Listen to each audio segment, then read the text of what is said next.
to present and to speak on their behalf freely without any limitation, as to make representation on their behalf at both the National Parliament and any public fora, where I do the calls. I've looked, when you look at the ingredients, again, there is nothing insulting on the face of this. There is nothing abusive. And tremendous respect to the office of the Rana DPP.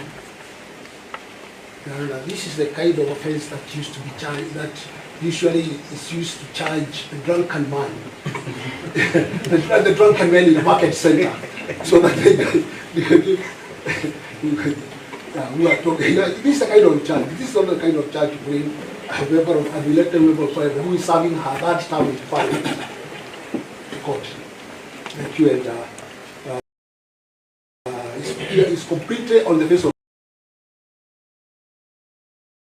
it unconstitutional. But my land,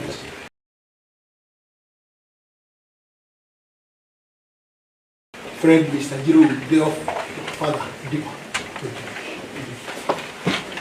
Thank you, Honor. I'll also briefly address you on the legal basis of our application, then I invite my learned friends to further defend the arguments.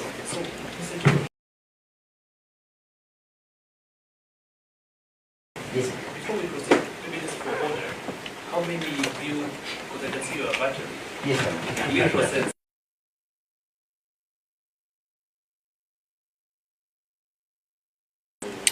your submissions?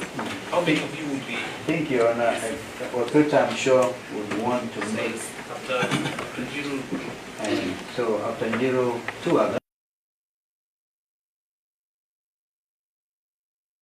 Yeah, I don't think we have any power to decide for them. Maybe the board could just indicate how much time all the three have for order. Instead of telling them how many could speak, we could agree on how.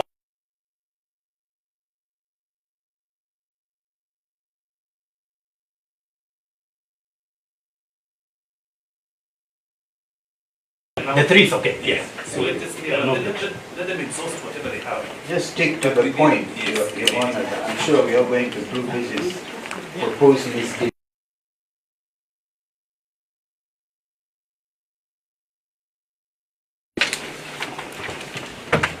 I begin to address you by invoking your jurisdiction. And I do so because with the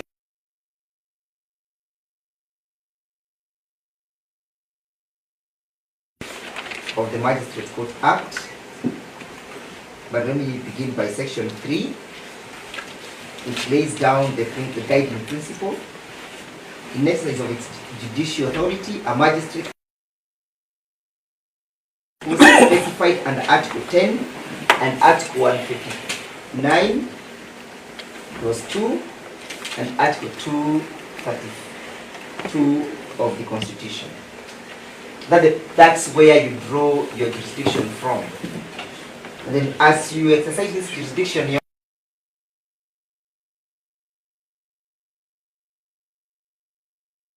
when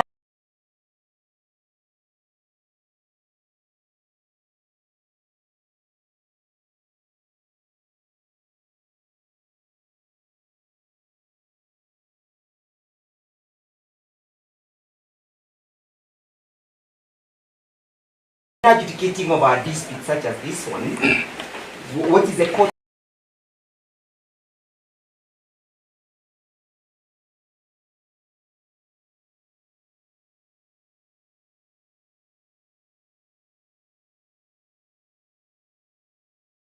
looking at? And Section 4 says the objective of this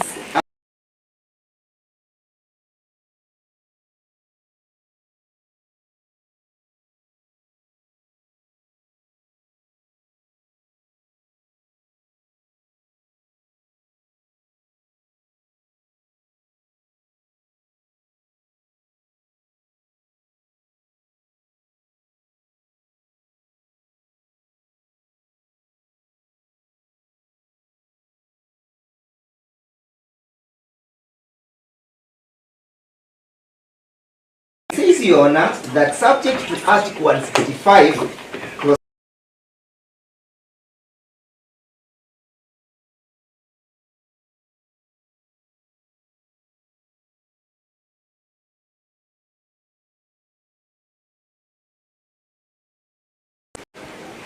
it is so square.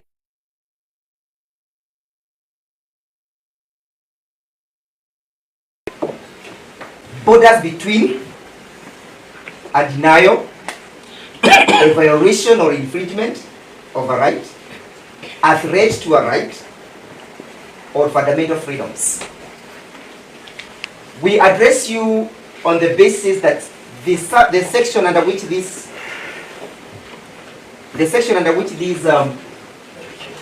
charge sheet has been premised, that is section 94, subsection 1, was enacted in 1930, with the commencement date being the 1st of August 1930. It follows therefore, Your Honor, that with the enactment of the new constitution, the old EPP who has brought us here this morning ought to have been alive to the provision of section 7 to the 6th schedule to the Constitution. Section 7 to the 6th schedule, Your Honor, to the Constitution provides that all laws that were in effect before the effective date shall be read with the necessary modification, adaptation, alterations, so as to bring it into conformity with the provision of the Constitution. And while I am not inviting you to look at the constitutionality of that section, I am inviting you to look at whether or not the application of that section falls within the provision of section 8 of the Magistrates Court Act. I want to make it clear so that my learned friends on the other side may understand that I'm not invoking your jurisdiction to determine the constitutionality. I'm invoking your jurisdiction to determine the applicability of that provision. Therefore, in that sense, Your Honor, section 94, subsection 1 must be brought within the ambit of section 7 to the 6th schedule. And the reason why the drafters of the Constitution made a proviso to save the existing laws before the effective date was to make sure that, Your Honor, that granted the circumstances that Parliament is not able to address all laws supposed to bring it to conformity, that the application of such a section may not result into violation of a provision under the Constitution. That is the reason why we have the the clause saving the existing laws before the effective date, and hence the enactment of section 7. Having said that, Your Honor,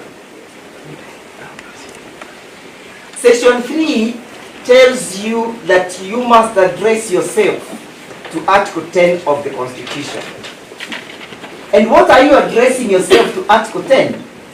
Article 10, subsection clause 1, provides that Article 10 binds all state organs or even persons whenever any of them is either implementing the law, legislating the law, or formulating in a policy. In this case, Your Honor, you are implementing the law. And therefore you are bound by the provisions of Article 10, which lays down the national values and principles of governance. Among those values, Your Honor, is a value of human rights. That human rights binds you. And that is why section 8 of the Magistrates Court Act, in cognizance of the fact that you are bound by Article 10, has deliberately given you that jurisdiction. Because it is not possible, therefore, for the Constitution to say that Article 10 binds you holistically without any possibility of waiver, and then you are told that you cannot determine a threat, you cannot determine a denial, you cannot determine a violation. Having said that, Your Honor, Article 10 also invites you to look at the rule of law. And also the question of social justice. And the principle of equality and equity. That is therefore to say, Your Honor, and I want to associate myself with the submissions made by senior counsel, is there equality, equal application of the law granted the circumstances and the summation that he has made, because I consider them to be legal arguments. Number 2, Your Honor, the application of Article 10 invites you to look at the question of discrimination and Article 27. Because Article 27 falls within Article 10 where you are mandated or commanded by the Constitution to observe human rights. And therefore to say that, Your Honor, when you retire to make our application to the objection of taking plea, this plea does not conform to the dictates of the new Constitution. That is one ground of the objection. That it is not possible for you to ask Honorable Jane KIHARA to make a plea that will be unconstitutional for failure to conform to the dictates of Section 7. That's one limb of our argument. The other limb of our argument is that the same does not disclose an offense. Those are two grounds. That if she was to make or she was to plead to this offense, one, she does not even understand what offense is actually facing her. Because even if we were to make an assumption for purpose of argument that Section 94 subsection 1 that it was in conformity with the Constitution, is it just the proviso that the Jane KIHARA, Honorable, offensive conduct offensive conduct conducive to breach of peace? This proviso of the law must be backed by particulars that speaks to that offense. We therefore submit that the particulars pleaded herein do not speak to the purported or to the alleged offense. These particulars falls within the provisions of Article 33 of the Constitution, the freedom of expression. To admit this charge, therefore, Your Honor, this court would be rising up to the occasion of limiting her rights. And the limitation of these rights, Your Honor, under Article 24, the court has created a test that it must be justifiable for you to limit. It must be justifiable in a free, open, democratic, and civilized society. If that then would be the test and granted her status of members of parliament, would the taking of this plea not amount to the limitation of that particular right?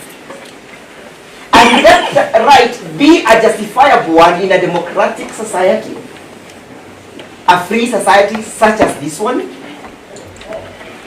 a civilized society such as this one? That was not the intention of the legislation.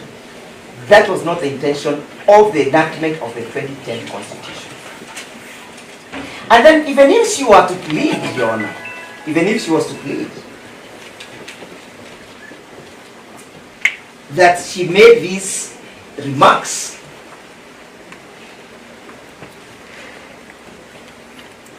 Your Honor, would this conform to the provision of Article 50, Clause 2, Paragraph 4?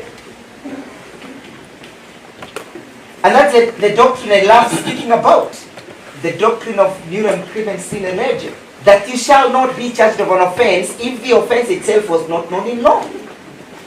And the argument that the offense is not in law is due to the fact of the jurisprudence that has emerged following the enactment of the new Constitution vis-a-vis Section 7 of the 6th schedule. That had it been to be brought to the conformity to that provision, this offense would not be existing in our books of law. If we had a proactive parliament, and not a parliament like the one that we currently have, this perhaps would have ceased being good law in our books. But granted the circumstances that Parliament itself has not amended this provision, that Parliament is too lazy to bring it into conformity with the provisions of Section 7, are we left helpless? Is it therefore that the DPP has the liberty to charge any other person just because Parliament has become negligent? Parliament has refused to legislate? You are called upon by Section 8 to rise up to the occasion in the event there is ineptness on one part of state organs. And besides that, I may invite my learned friend Mr. KIHARA. Article 10 places you on the same pedestal with the Parliament. Because this court and Parliament is bound up by that provision. So where there is ineptness and negligence on the part of Parliament, the court of law can rise up. In any case, the application of Section 7 vis-a-vis Section 8 of Section 7 to the 6th schedule, vis-a-vis Section 8 of the Magistrates Court Act, can only be applied by this court, not Parliament. So we invite you, Your Honor, to find that there is no offense that has been disclosed by this particular charge sheet. The same is meant to achieve ulterior motives other than that which is contemplated to protect public interest. It is meant to preserve personal egos. It is meant to preserve at a certain equilibrium for which you do not understand personal emotions. Unfortunately, this is a court of law. If anyone feels injured by these particular statements, the recourse is not before you. The recourse is not to criminalize utterances that are constitutionally protected. When you retire, you look at Article 19, 20, 21, and 27 of the Constitution. I invite my light friends. Sorry, especially those provisions, the last was Article? Yes, Article 10, Article 19, Article 20, 21, and 27. And finally, Article 33. But also, look at Section 89 of the CPC, when a court can decline to admit a charge. Allow me just to read it as I invite Mr. KIHARA. That is Article 90, Section 98, 89, subsection 4. The magistrate, upon receiving a complaint or where an accused person who has been arrested without a warrant is brought before him, shall, subject to the provisions of subsection 5, draw up or cause to be drawn up, and shall sign a formal charge containing a statement of the offense, with which the accused is charged unless the charge is signed and presented by the police or the ODPP. That has been done. When it is brought before Your Honor, then you are supposed to invoke subsection 5, where the magistrate is of the opinion that a complaint or a formal charge made or presented under this section does not disclose an offense. The magistrate shall make an order refusing to admit the complaint or formal charge, and shall record these reasons for the order. I invite Mr. KIHARA. And Your Honor, that is a perfect starting point for me. And I'll be giving you reasons why we should not admit this charge.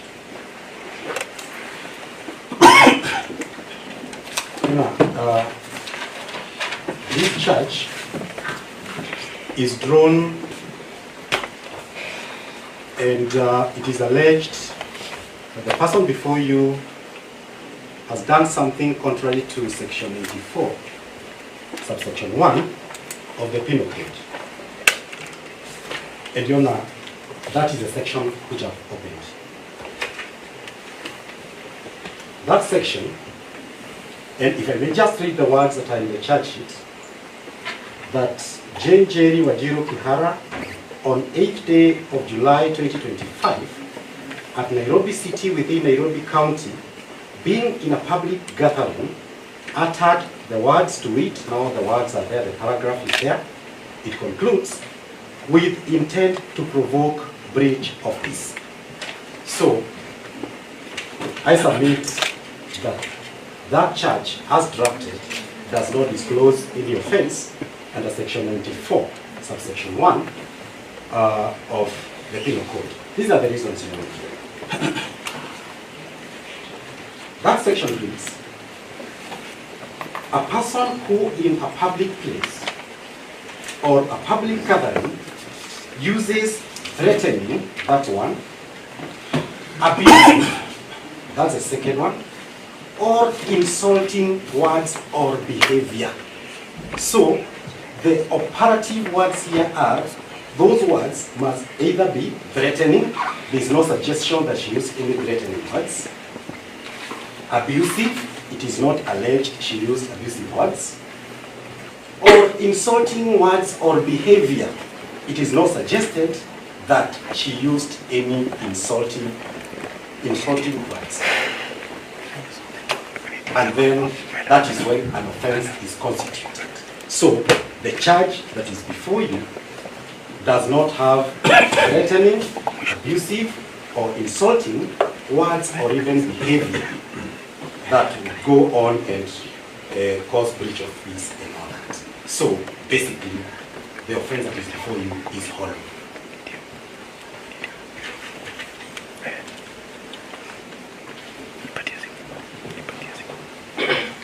The other part of the section is just saying how minor that offense is.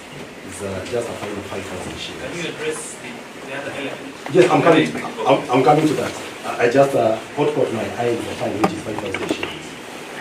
So, then, with threatening, abusive, or insulting words or behavior, it's no suggestion that has taken place, with the intent,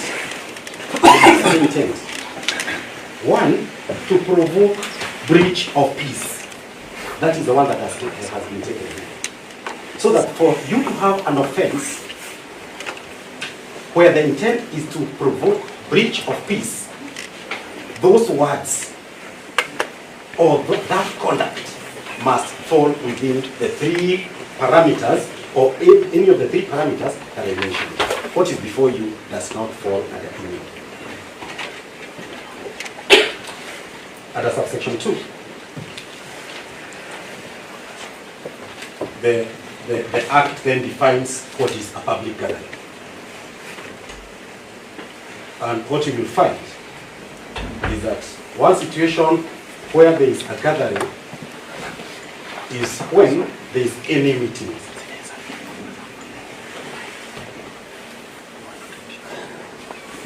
So basically, when a charge reads a public gathering, a prosecutor must take the charge to what kind of a gathering. Is it a meeting? Under paragraph A. Gathering or concourse of 10 or more persons in any public space. So you're not being told, were they 2 people? Were they 1? Were they 3? Because the minimum number is 10 or more. And it must also be in a public place. This charge does not say the public place or any place. We are just being told in Nairobi. All of us in Nairobi. Yeah, even here is in Nairobi. So, which is the public place? So, that way, the offense is not disclosed. Paragraph B. Any meeting or gathering which the public or any section of the public of more than 50 persons are permitted to attend or do attend whether on payment or otherwise. There is no suggestion, it's not been indicated whether there were 50 people, whether these people paid to be there, they didn't pay to be there. So what is Honorable Jane KIHARA supposed to defend? These particulars are not in the church. And finally, the other situation is the paragraph C. Any procession in, to, or from a public place. Any procession moving in or out of a public place. We are not told that these words were uttered in the negotiations.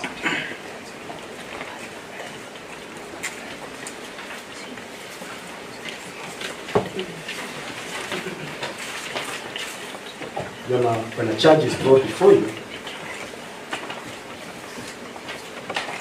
under section 94, under section 134 of the CPC,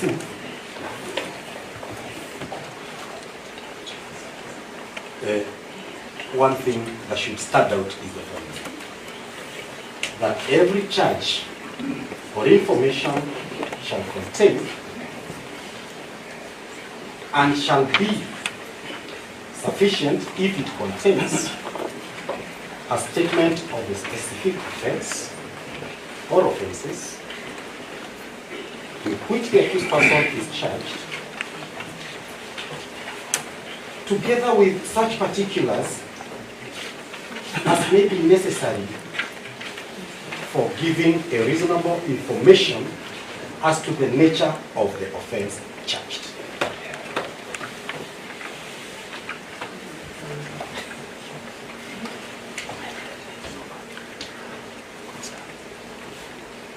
The information that is contained in this charge, Your Honor, is insufficient under subsection 1.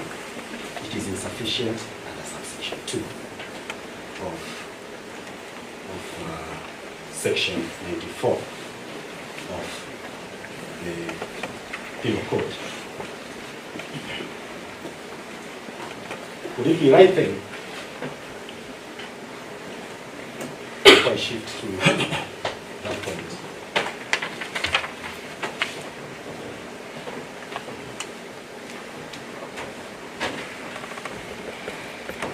Your Honor, when a charge, and the section which I have just referred to, that is section 134, is indeed the section that implements the provisions of Article 50, sub-Article 2, paragraph B of the Constitution,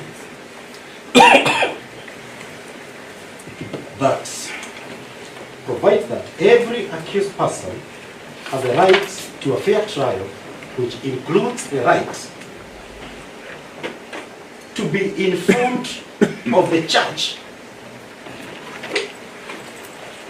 with sufficient detail to answer it.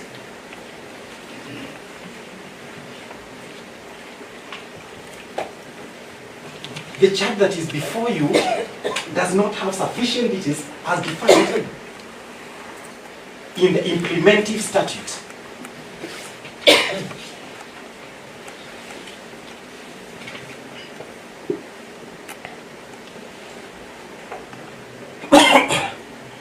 So if she goes ahead and pleads to the judge as brought before you, it will be a violation of Article 50, Article 2, paragraph.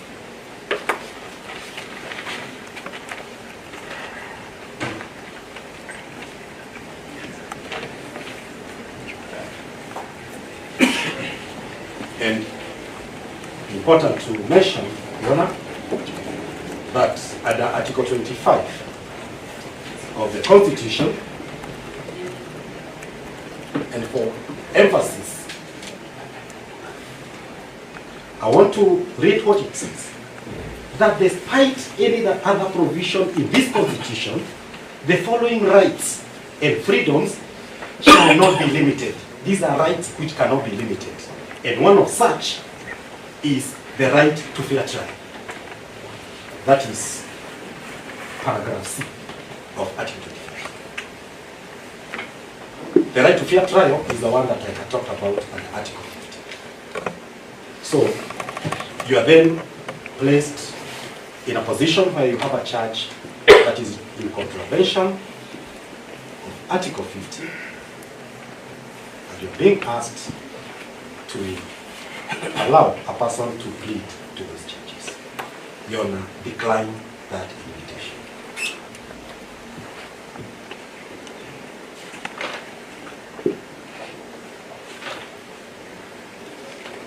And Your Honor, I do not want to talk much because before we came here, we were before you again in another matter with the same prosecution team and Mr. Mageto for Honorable Bengori.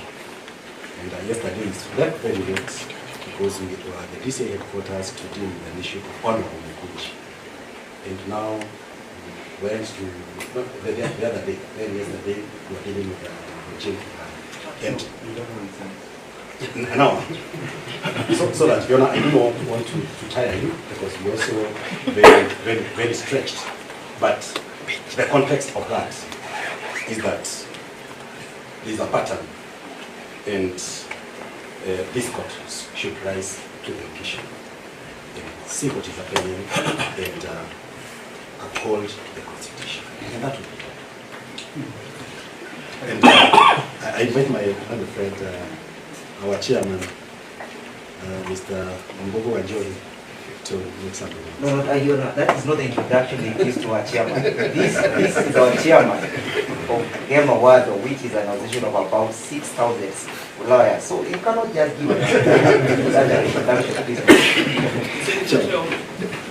Thank you. Well, it's another thing. You're the chair.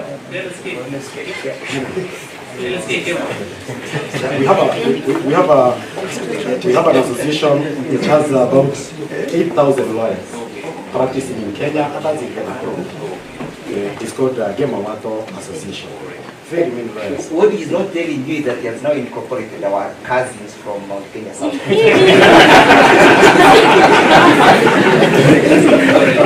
Guys, our Thank you. For that introduction. Your Honor, again, my name is Wambo Wanjogi, and allow me to concur with what my senior, Mr. KIHARA, said, and what the state is doing. The state is using fire extinguishers to blow out a candle. Section 94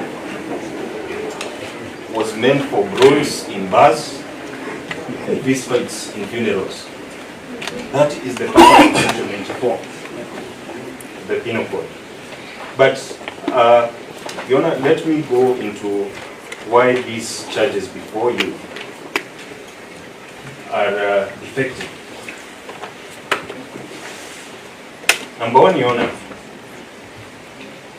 there is no clear offensive conduct that has been identified. Section 94 says the charge itself is offensive conduct conducive to breach of peace, contrary to Section 94 of the Penal Code. The charge does not specify what part of the charge was actually offensive. And a simple reading of these particulars, I will just cherry pick some. I would say I want to talk about Naivasha because I know the goons were transported in NYS bus. How is that offensive? I want to tell the president, this is not about the young people who you went around promising heaven and what you are digging deep so that they go under. It will not happen.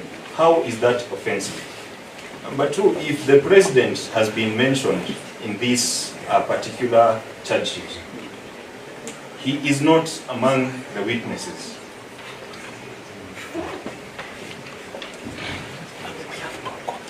You see the complainants? Second, Your Honor, the use of vague words like offensive conduct without defining how and why it was offensive makes the charge overly broad and ambiguous.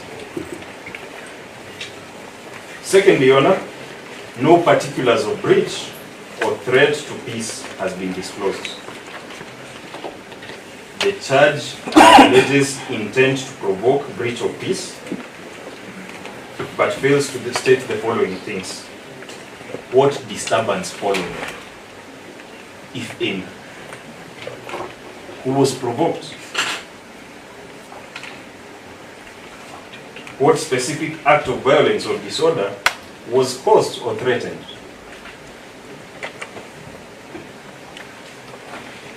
There is no breach of peace in these particulars that accompany this charge. Third, Your Honor, we submit that speech alone is not automatically conduct. Section 94 is meant to criminalize conduct. It is clear. Offensive conduct conducive to breaches of peace. It does not criminalize opinions and political expressions.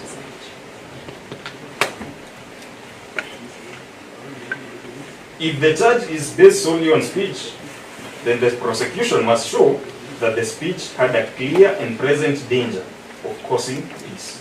This threshold, Your Honor, has not been met.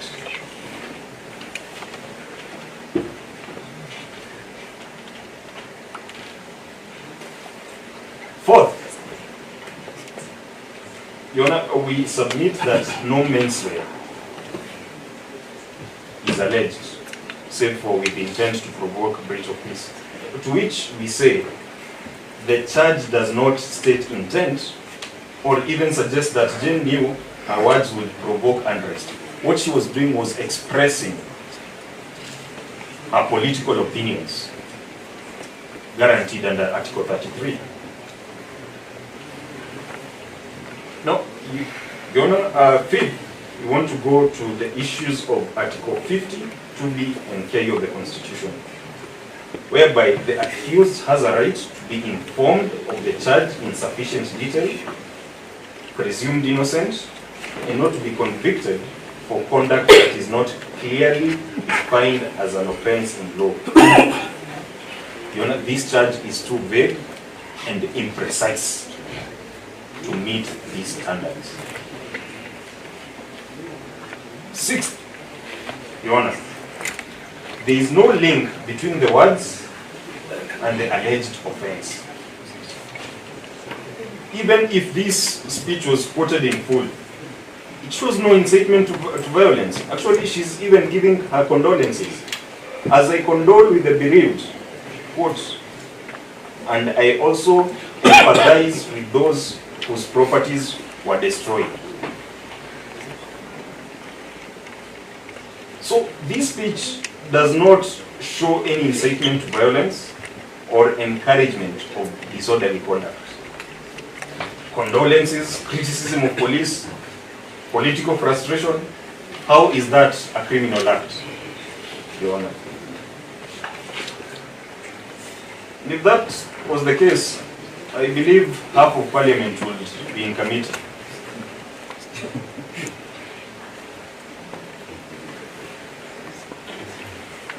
Seventh, Your Honor, as I conclude, this this is a gross misapplication of the Penal Code. As I indicated, this provision is for brawls in bars and fistfights in funerals, and it should not be used as a tool to criminalize free speech, however loud or uncomfortable it is.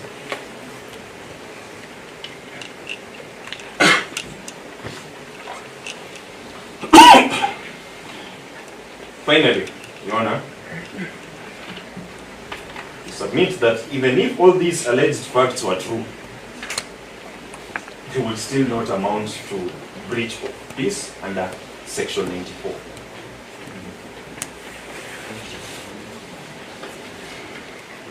Which makes the charge fatally flawed and ripe for striking out at the earliest instance.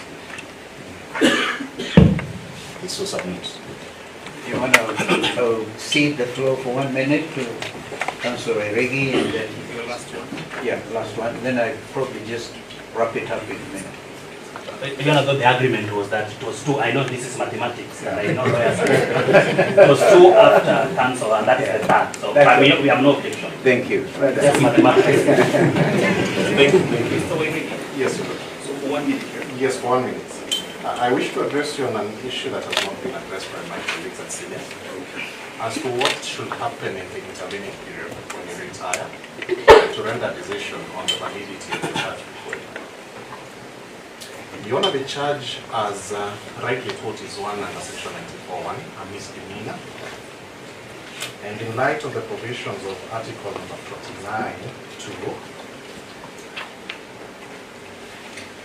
a violation is ensuing at the moment, in that our client is in custody.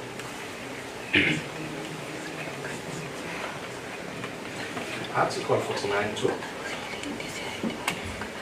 the rights of an arrested person,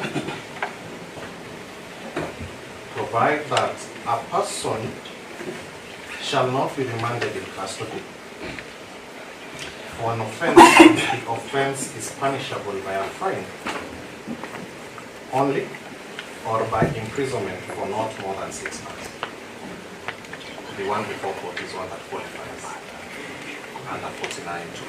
As such, in the intervening period, it will ask for release of the arrested honorable man on her personal cognizance.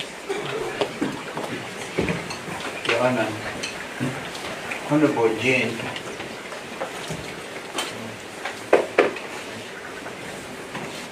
was apprehended in NAIVASHA in her constituency.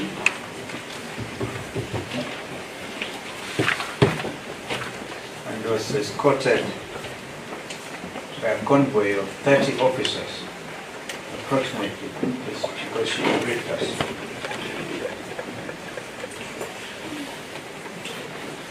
Two Land Cruisers, Your Honor, and the famous Subarus.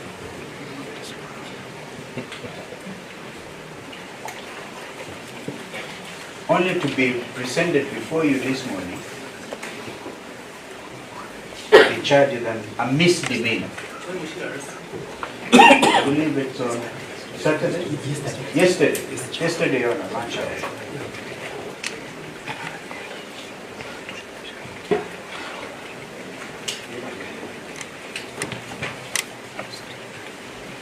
When I spoke to her, she was at DCI headquarters last night. As senior counsel, I thought, from what she told me, we did not have to use public resources to come in this morning for a misdemeanor. So I tried to talk to the deputy DCI, who told me I was going to look into that matter. And if they had properly applied their mind, she should not be before you, Your Honor. That's our submission.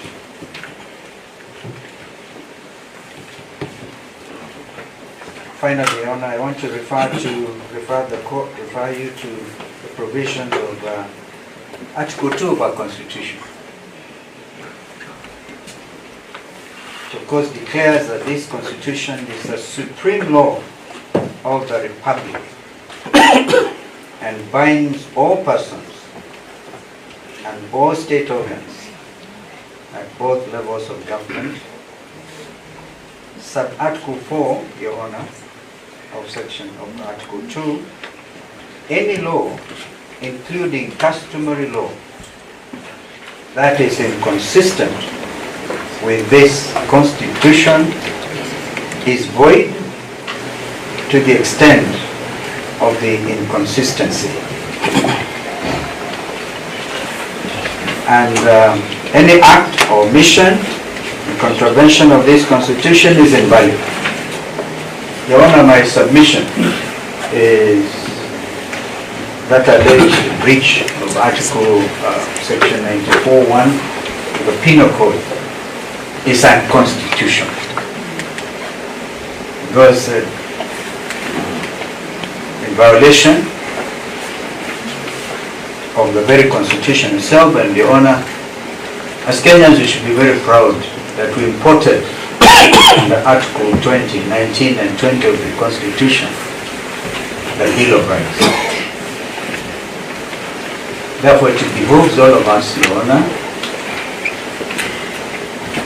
our courts of justice taking leadership to ensure strict adherence with Constitution 2010 and its valuable provisions, which actually is a constitution that gives freedom of expression. We've been addressed on that. Therefore, our plea, in conclusion, Your Honor, is that this harassment through you should stop. I found you recently, I do not know whether it was before you, when we had the privilege to appear together with Chief Justice Emeritus in the case of Rose Njeri. No, it was a different court. You look like... He's not my brother. Yeah, you look like... Your Honor, Rose Njeri is a very good case to be found at this time. When the magistrate, your brother magistrate, simply let her off. When he retired to consider submission, Rose Njeri is a free citizen. She did not have to plead to a ridiculous charge.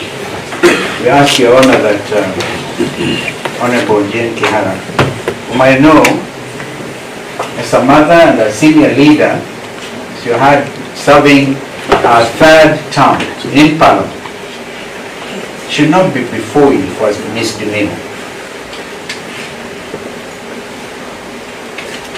So we urge that when you retire to consider application, that you will let her off. In any event, you had the maximum sentence for such an offense, a fine of 5,000 shillings. A real misdemeanor. So we urge that you order immediate release of Honorable Jane KIHARA, and we ask our colleagues in the political space to just adhere to the Constitution. That's all we are saying. I thank you all. All right, thank you, sir. That's all you have.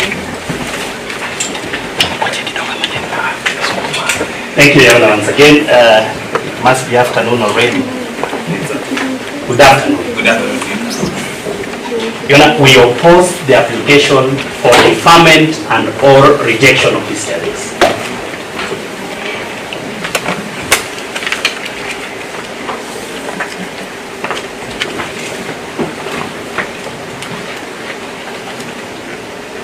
And Your Honor, while we respect our colleagues on the other side, and we must commend them for a very good arguments today, especially my learned colleague, Mr. Njero, who I think must have preempted my arguments under Section 8. We've done this with him several times. I could see what he was doing. But Your Honor, I understand the application for rejection and or deferment of these charges to be founded either on Section 89, 4 or 5 by Mr. Ndegwa, or Section 134 by Mr. Your name is difficult. Twitter. 89, 4 or 5, I think we could easily drop 89, 4, which deals with the drafting of charge. But 89, 5 about rejection of charges, or 134 as to, the propriety and contents of a charge sheet. And I thank Mr. Watuta for bringing 134 up, because Learned Senior Counsel has referred to a case before your brother, in which a charge was rejected on the basis of Section 89.5 on the same arguments. but which case from the onset we could say you're not bound by because it's a court of concurrent jurisdiction, it's not a superior court decision. And two, a decision which may have been issued in error, and I will tell the court why. The arguments other than being based on sections 89 and section 134 of the Criminal Procedure Code also is founded on a conflation of the criminal law vis-a-vis constitutional law of Kenya, and which needs some unpacking, a little bit of unpacking. And I'll say again that Mr. Ndegwa has done so well in his arguments on the constitutional perspective, which then but for all of us, any court can only do as much as they are provided to do in terms of jurisdiction. Without jurisdiction, a court downs its tools, in which case you will down your blue pen if you are asked to do something outside your jurisdiction. As correctly noted by Mr. Ndegwa, the jurisdiction of the Magistrates Court to hear and determine criminal cases is provided for under section 8, the jurisdiction of this court to hear and determine questions of alleged violation of the Constitution or of Bill of Rights is provided for under section 8. Interestingly, I was listening so keenly, my learned colleague goes to section 3, section 4, then he gets to 8 and tells you section 8.1. I want to read 8.1, which he referred to, if you permit me.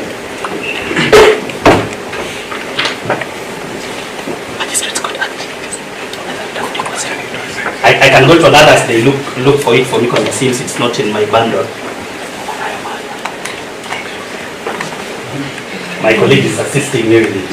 But in a sense, what it says from the reading as we wait for the actual text is that the magistracy have the power to interpret and apply the Constitution. Yes, correct. Thank you, sir. 8.1 claims relating to violation of human rights. That subject to Article 165(3)(b), which I'll come to shortly, of the Constitution, and pecuniary limitations set out in section 7.1, a magistrate's court shall have jurisdiction to hear and determine applications. Hear and determine applications for redress of a denial, violation, or infringement of, or threat to right or fundamental freedom in the Bill of Rights. It does excellently well by bringing that out. But it leaves 8.2. Let's go to 8.2.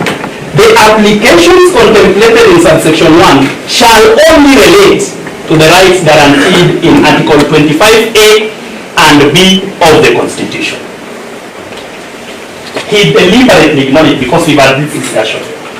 So that if there were allegations, if the arguments are based on alleged violations of rights of the Bill of Rights or any provision of the Constitution, if they went outside Article 25A and B, this court must drop its pen in respect of all the other provisions of the Constitution. And that will include Article 10, Article 19, Article 20, Article 21, and Article 27, and 33. But I'll address 33 again shortly. Because you do not have jurisdiction to hear allegations of discriminatory charges, if at all, if that's what they are saying, you would love to, but the Constitution says no. Another fundamental and a very beautiful argument that my learned colleague has made today was in this element is that Section 94 was enacted on the first, became effective on 1st of August 1930. I must confess I didn't know, but I believe him. He's a good man. But he then gives the response and says there is Section 7 of Schedule 6. And it tells us what it says, that if there was a law existing before this Constitution, then read it with the necessary adoption, alteration, or amendments to bring it into conformity with this Constitution. So that answers the most difficult question he raised. Can we apply a law that was enacted in 1980 today? The answer is yes, and the reason is Section 7 of Schedule 6 of the Constitution. To that extent, Section 94 of the Penal Code, which was enacted in 1980 and which provides for the offense described in the charge sheet, then is still applicable today. And then there's another fundamental argument again in this element. 1, you are at the same pedestal with the parliament by dint of Article 10, that's correct. But that parliament has been negligent, and that because of their negligence, don't be negligent, help them out. Interestingly, the suspect is a member of parliament. It's very interesting. So that the suspect it was negligent, leading to charges against her. But that is not by the wayside. Now,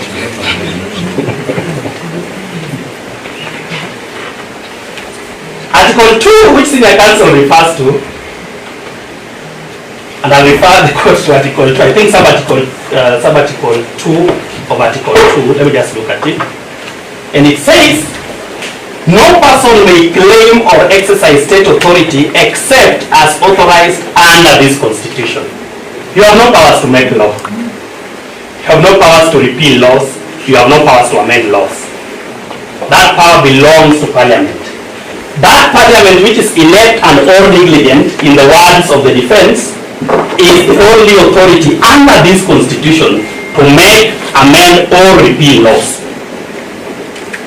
And related to that, therefore, is that as long as that law has not been repealed, it remains part of the law of Kenya. And if that argument is correct, and I believe it is correct, then the argument about Article 50, sub-Article 2N, which is a very easy one to answer as we go on, that every accused person has a right not to be tried for an offense in respect of an act or omission, N, not to be convicted for an act or omission that at the time it was committed or omitted was not an offense in Kenya.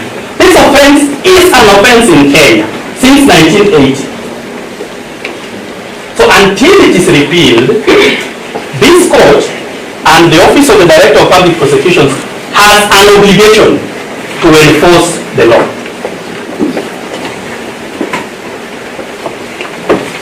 There are very many fundamental issues of the Constitution, that's why I've taken some time on it. There is the question about Article 52B, which I'll marry with what I've just said about 52N. I have tried to persuade other benches of the judiciary, and I will try to persuade you today, that there was a deliberate intention to separate Article 49 and Article 50 of the Constitution. This is what I teach my law students at the Kenya School of Law in my guest lectures. That it was deliberate to separate the rights of an arrested person vis-a-vis the rights of an accused person from a commonsensical look of the Constitution. So that when Senior Counsel started giving his opening speech, he says, no, I should not call her accused, let me call her suspect for now. And which I agree with, that we are dealing with a suspect, not an accused person. Then that, if I persuade you, takes you outside Article 50 of the Constitution, which is the rights of an accused person. So that in other words, we're saying the rights under Article 50 are triggered upon the taking of plea. That argument may not be correct, but we are trying to persuade you that it is correct. And I hope we are right. Because it is this court that makes that determination. So then,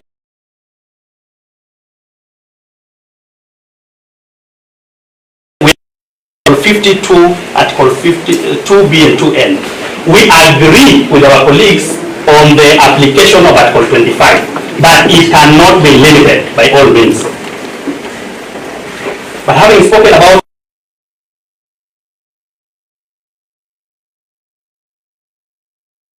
there is the possibility of limitation of rights outside Article 25 by dint of Article 24 of the Constitution, that it permits the limitation of rights except Article 25 rights. In democratic society, I believe ours remains an open and democratic society, at least from my end. I hope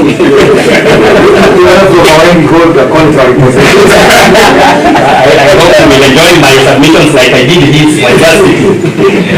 Let's give this interview.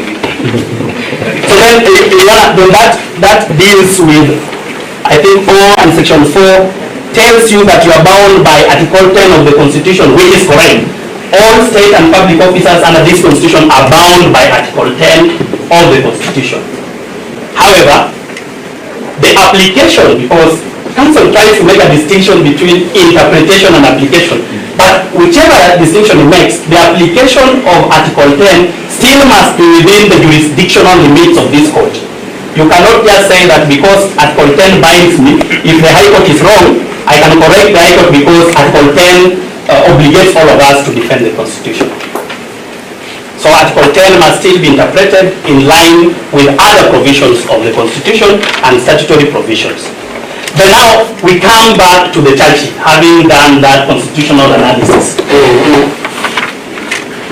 You know, the reason I mentioned that your brother may have been in error in rejecting the charges under by dint of the provisions of section 89.5 against Rosenjeri. Of course, there will be a question whether or not the DPP appeals. That would be a different question. But this is why. The Honorable, allow me to read from my phone, Your Honor. I didn't know this would arrive, so I didn't bring copies, but I can supply these copies.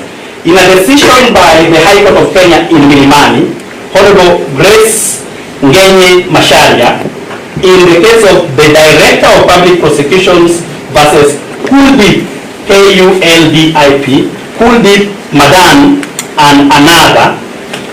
This was a miscellaneous criminal application number 809 of 2018, and it is reported in the Kenya Law Reports in 2019. It has very many beautiful provisions which I would have loved to read, but I'll just go to a few of them, all the way from paragraph 28, 29, 30, 31, 32, 33, and 34. But for purposes of brevity of time, allow me to read 33 and 34. This is what the learned lady says, and this got me interested because it clarifies the applicability of section 89, including 89.5 of the Criminal Procedure Code. And this is what she says. It is my view that the formal charges properly drafted by a police officer or a public prosecutor, I hope my colleagues can get it online and just confirm that I'm reading the correct thing. It is my view that the formal charges properly drafted by a police officer or a public prosecutor, as is currently the procedure in our jurisdiction, should be governed by sections 134 to 137, and that's why I appreciated Mr. Watuta for bringing 134 up of the Criminal Procedure Code.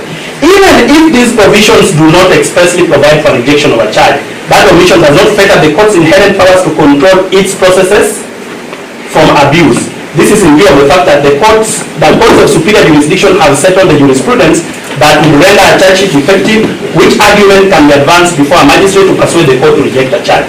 Therefore, nothing stops an accused from advancing that a charge sheet is effective within the scope of the settled law, after which a court may find accordingly. A magistrate, if persuaded to reject a charge, should also address himself to whether the charge satisfies section 134 of the Criminal Procedure Code. That ought to apply to each charge in the incident application. But this is the most important 34. Having made my observation on the application of section 89 of the Criminal Procedure Code, I feel that courts should not continue to apply this piece of legislation to reject charges. The provision no longer speaks to the current procedure used of bringing charges to court. It no longer retains the meaning it had when Parliament legislated it. In other words, the arguments under 89 collapse because the decision of Honorable Grace Ngenye Masharia binds this court. So that all the arguments under 89 fall by the wayside. And then that brings us with section 134 of the Criminal Procedure Code.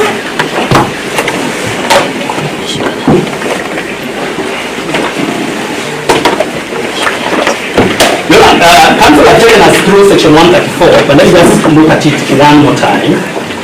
Every charge or information, in this case charge, shall contain and shall be sufficient if it contains a statement of the specific offense or offenses with which the accused person is charged, together with such particulars as may be necessary for giving reasonable information as to the nature of the offense charged.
insulting.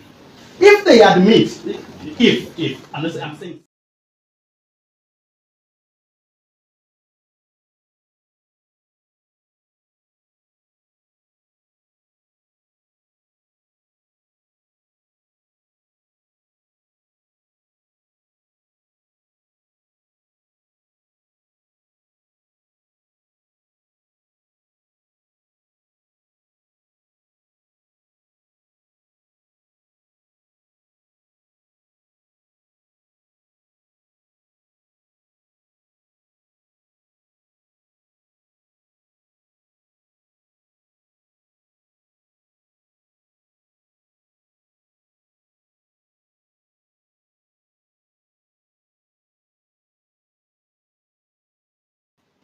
So in constitutional doctrines, we would say that this application is non-justiciable because it is not right. Because for them to know whether or not these elements are met, and whether or not these words are unfit, threatening, abusive, and insulting, we must bring witnesses, and they will have an opportunity to cross-examine these witnesses. So, other than on the basis of common sense, even on the basis of the law, what the defense is asking you to do is not to reject these charges because they do not disclose the particulars. Because the particulars are here in English. They are in bold and they are italicized. What they are saying is they doubt whether or not these particulars prove the offense under Section 94(1). Now, under Article 157(6)(a), and again, this constitution power can only be exercised in terms of the Constitution. The Director of Public Prosecutions has powers to institute criminal proceedings against anyone, including the suspect, for any offense, including Section 94, alleged to have been committed before any court, including this court. So that it is not for the defense to tell us that this offense is fit for bar brawls and drunkards. That's actually funny again, I saw you laugh. It's actually funny. The person who determines whether it is a drunkard should be charged with this offense is constitutionally vested with the Director of Public Prosecution, currently Mr. Renzo Ningonga. So if that is correct, if they are unhappy with this offense, they can propose a better offense which fits, the stature of the suspect. But for now, we want to charge the suspect. In fact, Mr. Wakuta wants their client with an offense for 5,000. We are willing to charge her with another one for 1 million, if they recommend. But for now, we are charging her with one where the fine is 5,000. That's actually a constitutional argument. As I conclude, I am going back to Article 24 of the Constitution vis-a-vis Article 33 of the Constitution. The third argument by the defense is that if you allow these charges to stand, then the plea will be unconstitutional. This is the first time I've heard that a plea can be unconstitutional. But in constitutional law, we have had a lot of things. It is admitted by both sides that rights outside Article 25 can be limited in an open and democratic society. It is not denied that Kenya is an open and democratic society. Then Article 33 gives the right to freedom of speech. It is not Article 25, so we can limit it. How do we limit it? In Article 33, sub-Article 2, if I believe. 33 to be reminded by my colleagues.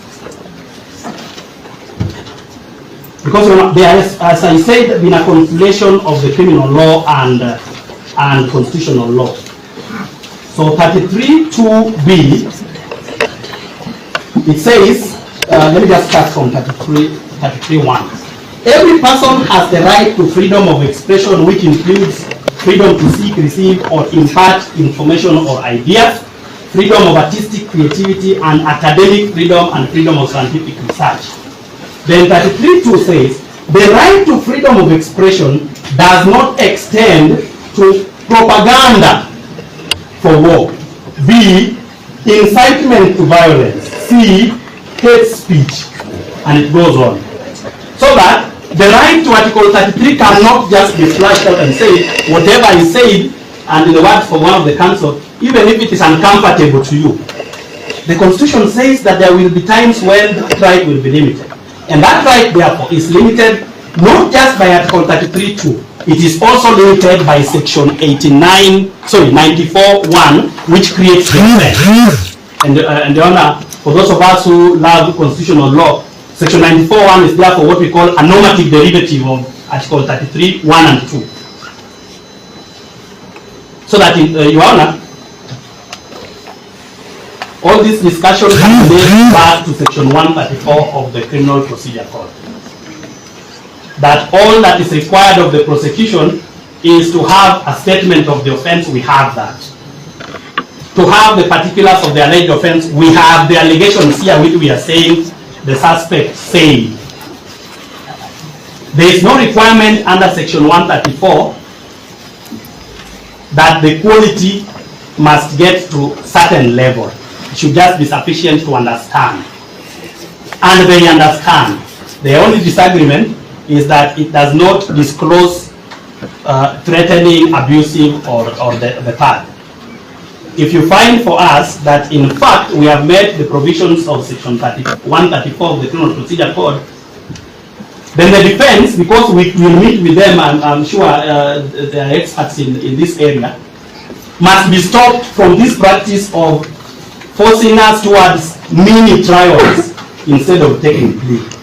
We urge you that the best approach should be that plea should be taken, and then witnesses should be cross-examined. Then the court makes a determination whether or not the elements have been proved at Section 210 acquits, or discharges or acquits, and at Section 215 acquits. That has, this matter is not right. The application is not right as we speak. In conclusion, Your Honor, if the defense think that there has been an alleged violation of rights of the suspect outside Article 25, this building also quotes the High Court of Kenya in terms of Article 165 of the Constitution. They know the proper pleading and the proper forum. Allow me to finish on a good note. We were not going to oppose bail if number one. And we agree with the arguments of counsel that this offense is a misdemeanor, and I salute you, sir, because that came out towards the end, that because it's a misdemeanor, it would be illegal to hold the suspect pending other motions. We would, however, require that, request the court that you require that there is some personal cognizance or whatever form for her release. We thank you, unless there's a question. So on the flip side, yes, Mr. Whitty, if it's about speculating, even if to say what they are alluding to is right, I'm sure the DPP has a right to amend.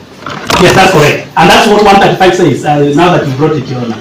That if the court finds that we have not met the test in 134, then we go to 135. I wanted to say that because I want to take them opportunity to address that issue. Yes. That's so right. Thank you. I'm also blind. Any other on your end? You are done. My people say that I carry the donkey. I hope I've done them. I will briefly respond to the issues raised by the and then I invite the chairman to address it quickly. There is no misconception that, but I want to begin that nilimwacha aongee kimtoke. Your Honor,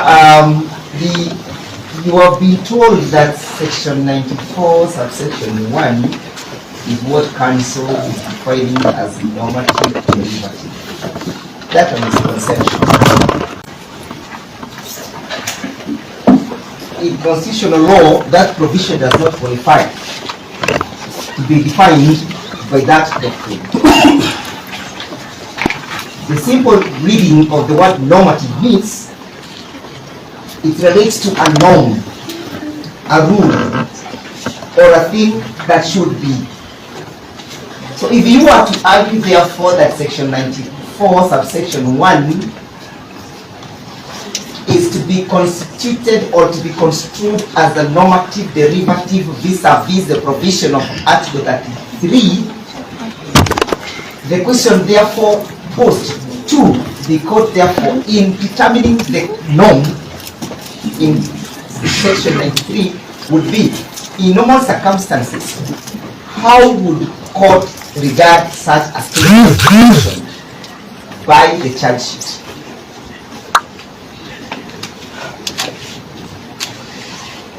What norm is arising or accruing from the particulars of that charge? And must that norm conform to the provision of section 7 of the 6th schedule?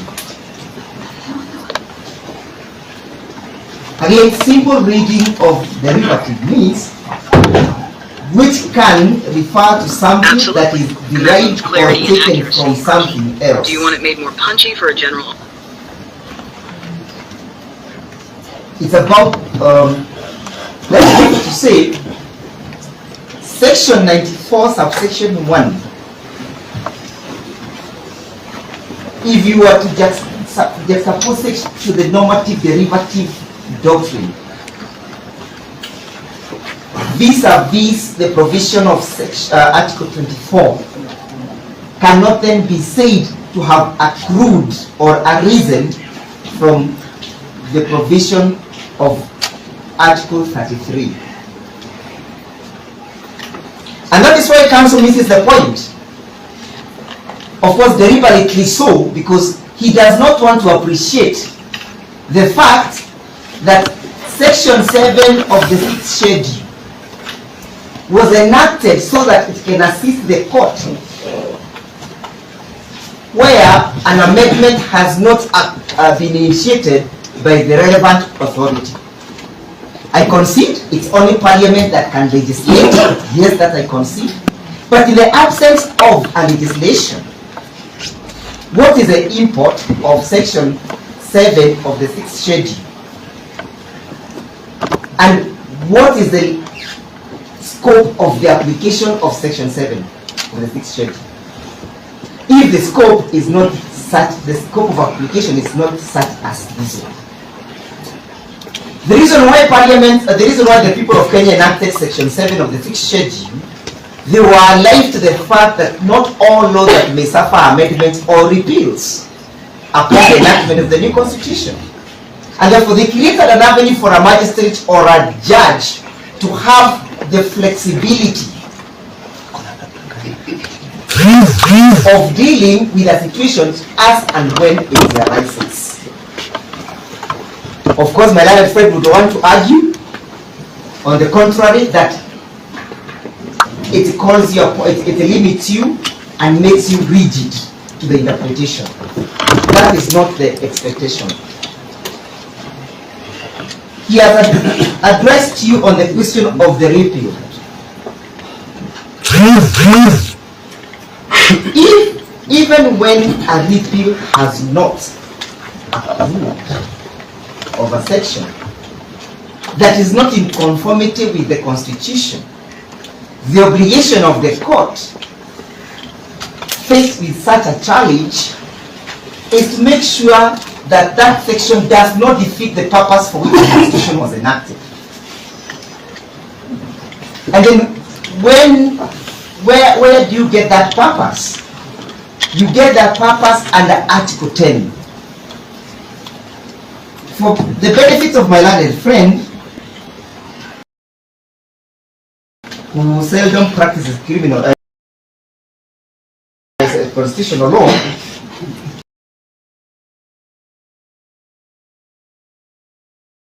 Article 10 says,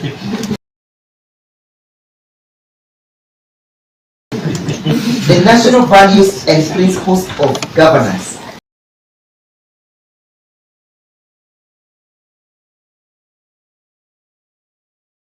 in this article binds all state organs, state officers, public officers and all persons, whenever any of them applies to the Constitution, that is not what we're inviting you to, enact, applies or interprets the law, that is what we're inviting you to.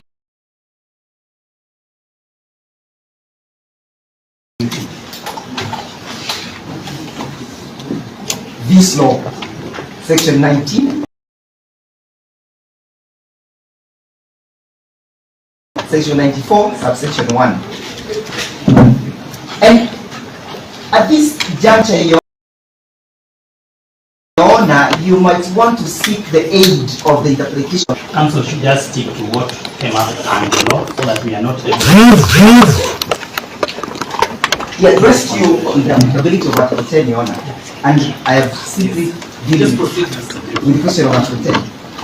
I invite you to apply the tool of the Golden Rule. In 1930, when this section was being enacted, what was most relevant was the mischief rule that Parliament, as at that time, wanted to address. And this case is the Parliament of the United Kingdom. Granted that this country was a protectorate as at then,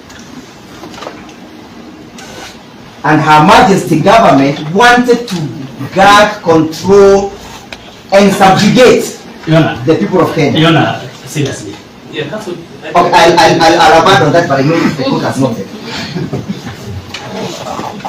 Now that we have the new constitution,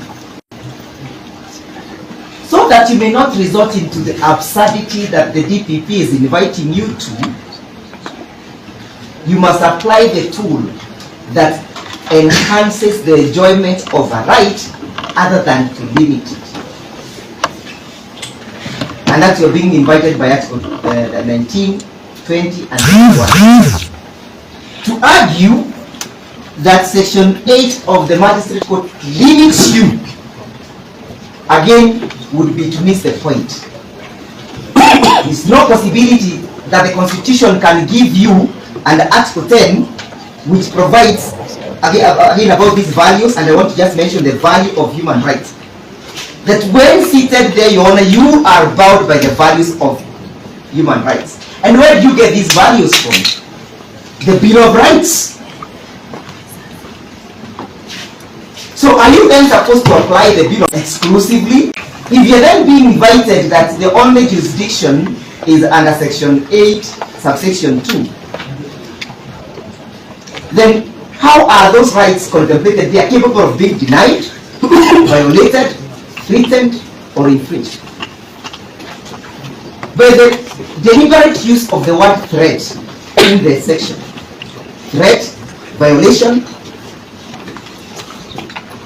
denial, or infringement invites you to holistically analyze the entire concept of human rights.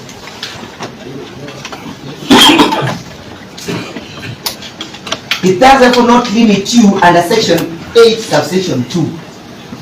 Otherwise, how can the Constitution give you and then a legislation take it away from you? Then when interpreting that Section 8, again, you must interpret it in a manner that advances the enjoyment of that right, other than limiting it. Again, that is again on the doctrine of the law, that you expound the law in a manner that facilitates the achievement of that objective. I will again address you on Article 50, clause 2, paragraph B. And this, I'll leave it at this and then invite Mr. Rago, because this article, Your Honor, tells you that when a subject such as honorable member is brought before you, must be informed of the charges with sufficient details to answer. So the DPP does not just have the liberty of crafting anything and anything goes. That as long as you are here, the only obligation is to answer. Your Honor, this argument was made by counsel when they were making their arguments. What we understand, let me finish, let us just have courtesy. What we understand as response, just sit and finish it.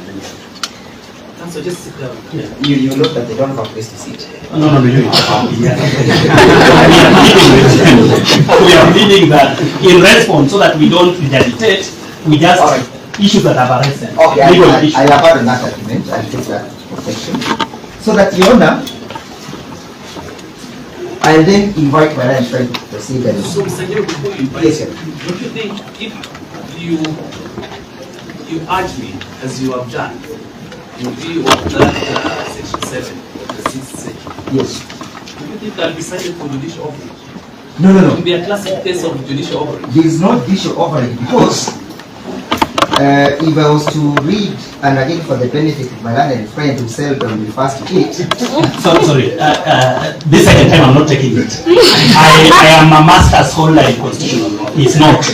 I am an advanced master's holder in constitutional law. It's not. So you should not throw those shades. I am extremely intelligent and brilliant and learned. You should not throw the shades. It's one thing to hold a master's and sorry, I'm not on trial, Your Honor. I'm asking you to just respect me because I am not. No. Yes, this is the second time counsel is attacking me, and I seldom. But I am asking him to respect me because he's my friend. Okay. That's not my purpose. Yes, Your Honor. Mr. Witt has demonstrated his credentials. Yes. Let's not challenge it. And we are not surprised by those credentials, but surprised by the inability to apply the same. I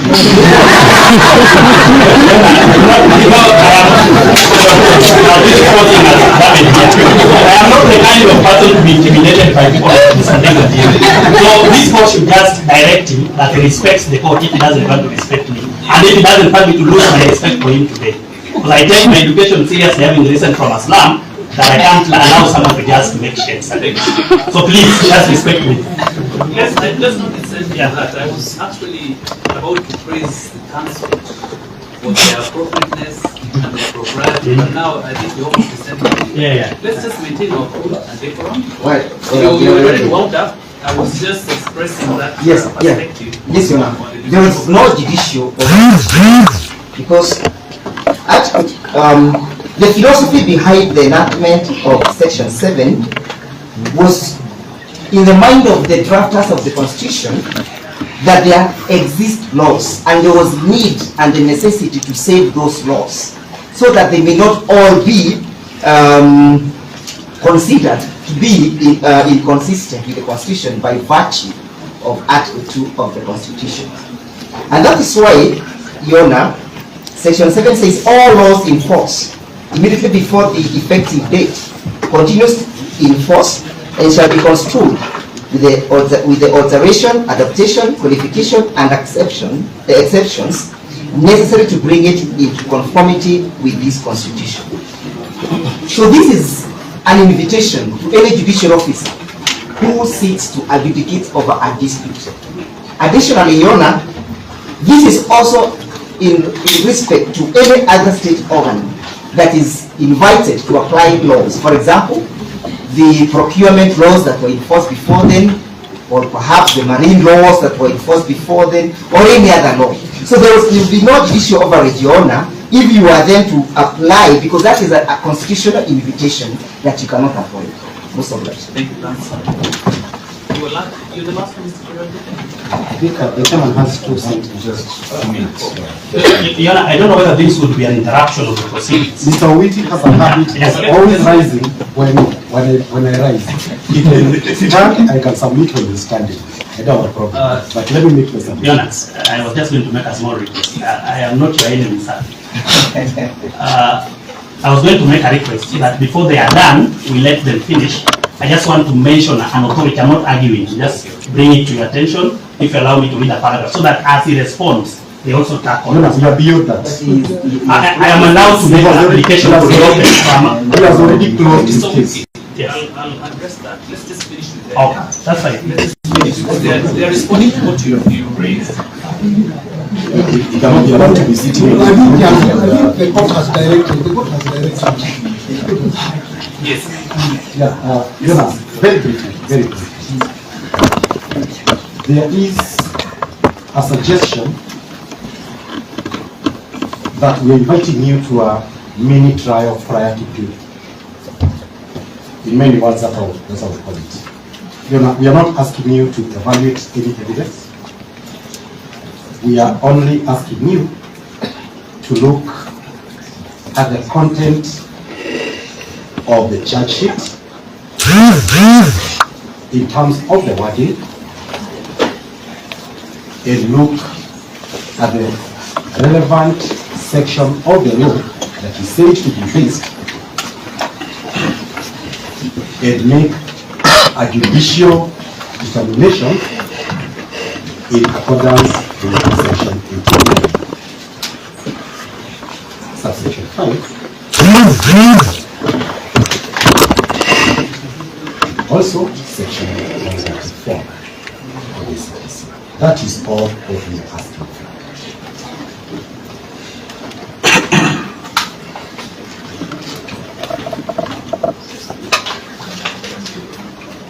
When prosecution brings a case before you, a charge sheet that is before you and a suspect before you, it is in exercise of the ODPP's power under Article 57. We may talk about this. And as I had said earlier, this power must not be abused. Indeed, and Mr. Witty knows this very well, that